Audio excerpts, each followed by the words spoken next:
Fungsinya untuk apa? Untuk mengukur tegangan baterai, ya, atau tegangan listrik, ya. Untuk mengukur tahanan. Tahanan kalau di dalam kendaraan tahanan apa? Bisa kabel besi, ya, bisa kumparan yang ada di koil, itu juga bisa, ya. Terus untuk mengukur arus, misalnya arus berarti satuannya ampere, ya. Bagian-bagian avo di sini ada dua kabel, ya, frog, ya, positif, frog negatif, ya. Terus di sini ada saklar, ya, saklar. Di sini ohm, ya. Terus kemudian di sini DC volt, kemudian yang merah volt AC, ya, volt AC, ya. Terus kemudian di sini untuk arus ampere satuannya. Nah, bagaimana cara pembacaannya? Nah, sebelum ke pembacaan, ya, di sini ada kalibrasi. Untuk kalibrasi apa? Tahanan. Terus ini untuk kalibrasi tegangan. Maksudnya bagaimana? Sebelum kita ngukur, misalnya kita pada skala 1/1, ya. Sebelum untuk mengukur maka kita kalibrasi dulu, Mas. Ya, seperti ini. Ya. Ujung prob positif dan negatif disatukan, kemudian kalau tidak nol kita putar. Ya, kita putar. Ya, kita putar, Mas. Nah, paskan nol. Kalau sudah baru kita bisa untuk mengukur. Yang dibaca yang mana? Yang atas. Yang atas sendiri dibaca. Dari mulai nol ke sini.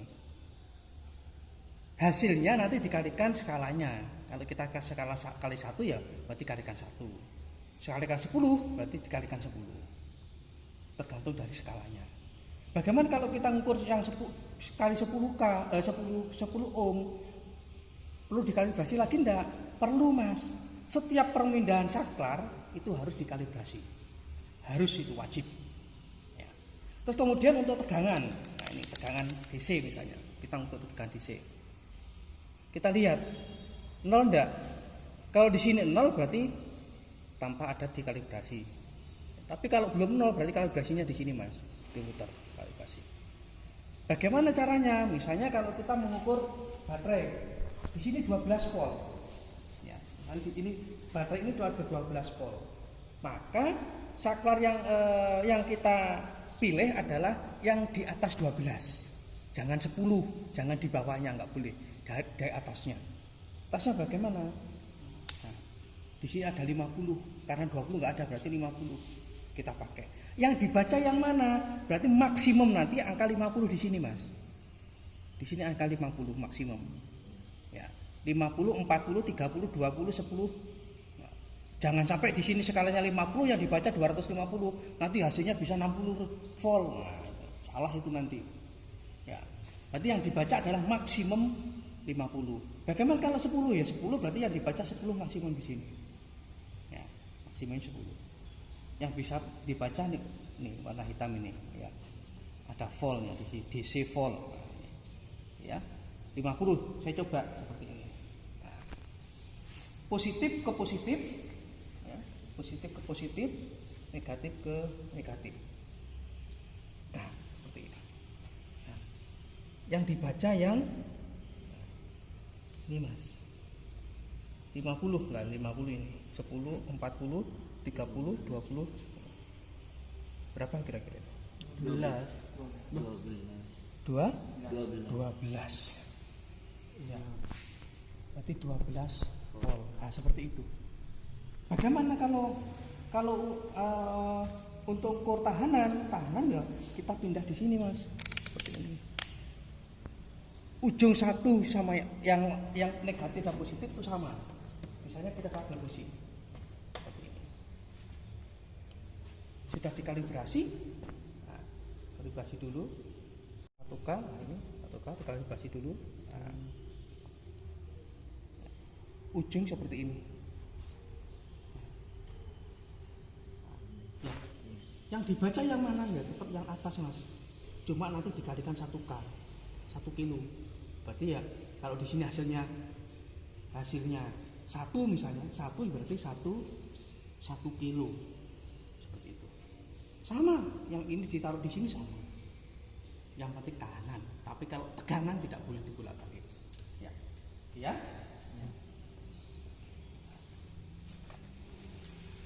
Oke, sekarang ke dual tester. Dual tester atau taku tester. Satu alat untuk dua pengukuran, yaitu dual sama taku. Ya. Di sini ada tak, berarti untuk RPM, ya, atau tak putaran RPM, taku putaran, ya, takometer. Terus kalau ke atas ada dual. Ya. Di sini hanya ada 6 sama 8. Ya, 6 sama 8. Untuk mengukur 6 silinder dan 8 silinder. Ini berapa? 4 silinder. Bisa enggak kira-kira? Bisa Mas, ada keterangannya di sini. 4 silinder itu sama dengan 8 silinder dikalikan 2 untuk sudut dualnya. Kalau untuk RPM-nya, putaran mesin harus dikalikan 100 lagi. Berarti kalau untuk mengukur 4 silinder hasilnya dari 8 silinder, hasil 8 silinder dikalikan 2 untuk sudut dualnya. Untuk putaran mesin harus dikalikan 100 lagi. Yang di atas itu ya tak, berarti putaran mesin, ya, 8 silinder, ya. Dual, ya, berarti sudutnya. Yang dibaca yang nomor 2 dari atas. Ada derajatnya, itu berarti dualnya. Ya. Itu hasil dari besar 4 silinder harus dikalikan 2 lagi nanti. Ya. Bagian-bagian dari dual tester atau taku dual tester, dia ada 2 kabel, ada 2 vlog merah dan hitam. Sebelum ukuran harus kalibrasi dulu sama dengan multitasker, ya, dikalibrasi. Kalau pas 0, nah ini dipaskan dulu 0. Nah, udah 0 kan ya. Kalau pas, saya akan tunjuk caranya, bagaimana caranya. Nah, caranya. Kita hidupkan mesin. Yang negatif, ya, itu nanti dari massa. Yang positif ditaruh di negatif coil, ya, seperti ini, negatif coil. Nah, taruh begini, ya, dipasang di negatif coil. Yang negatif taruh di massa. Nah, bacanya, baca ya, ya. Tak, berarti putaran mesin. Nah, yang dibaca yang atas. 3 ya kan? Ini 2, 4, 3 dikalikan 2 berapa? 6 dikalikan 100 600. Berarti putaran RPM-nya engine ini adalah 600 RPM. Caranya seperti itu. Ya. Terus bagaimana sudut dualnya?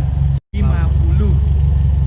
Ya, itu cara pembacaannya. Pokoknya yang lain-lain seperti apa nanti nggak sesuai dengan SOP, nanti ya ada pelajaran sendiri. Yang penting cara pembacaan seperti itu. Jelas dari sini? Nah, jelas ya. Pas. Ya. Sekarang penggunaan timing LED. Timing LED. Ini bukan tembakan, tapi timing LED. Fungsinya untuk mengukur sudut pengapian. Ya, untuk mengetahui sudut pengapian. Di sini ada 3 kabel, ya. Di sini ada probe merah dan hitam. Ini arahnya ke baterai. Arahnya ke baterai. Ini yang positif, ya. Ini yang negatif. Terus satunya ini arah ke busi. Arah ke busi. Busi. Tolong diingat, di sini ada tanda panah. Ya, tanda panah. Tanda panahnya arahnya ke arah ke busi. Arah ke busi, ya. Ya. Nah, cara penggunaannya, ya. Cara penggunaannya ini saya tancapkan di yang negatif. Ya. Sini yang positif. Ya. Ya.